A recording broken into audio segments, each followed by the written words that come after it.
I shared this weekend a bit of information about how the video that came out last week from the Department of Education, where Bridget Phillipson for some reason decided that Gemma Collins was the right person to have a conversation about children with special educational needs, had caused so much upset. But I also shared how actually, in my opinion, it was inextricably linked to other things that were going on that were causing similar outrage.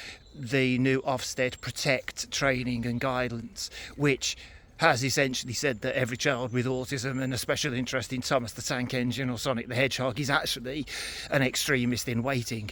And by the way, they've quietly missed the bit that says because genetics, that means so are their parents. The Children's Welfare and Schools Bill that's just been passed by the King, that has in it changes to how home education is now not a legal right to do on your own without having to ask anyone's permission, but now that parents choosing to do that have to register with a local authority because parents can't be trusted with the welfare of their own children, even though for 80% of people who choose to home educate, they do so because their children weren't being safeguarded or supported and couldn't be in the way they needed while they were in school.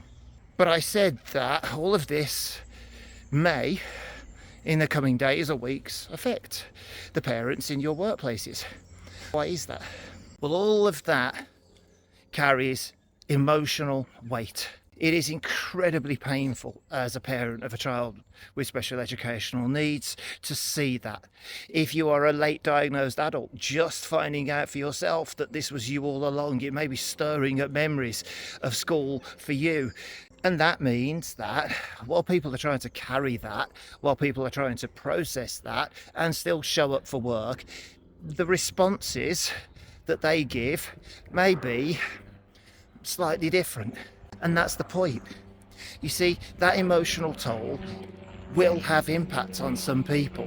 They may be snappier, shorter, more emotional. You may find some even call in sick because they just can't cope.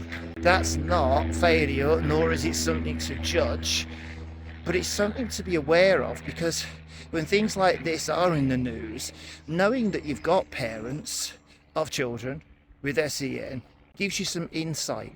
And as a manager, perhaps it gives you some insight to just kindly, empathetically and quietly say, hey, look, I've seen the recent news. That looks like a lot. Let me know if I can help you. Be mindful that all of this carries weight, and that, like any weight, when it's piled on top of someone, eventually that person may just buckle.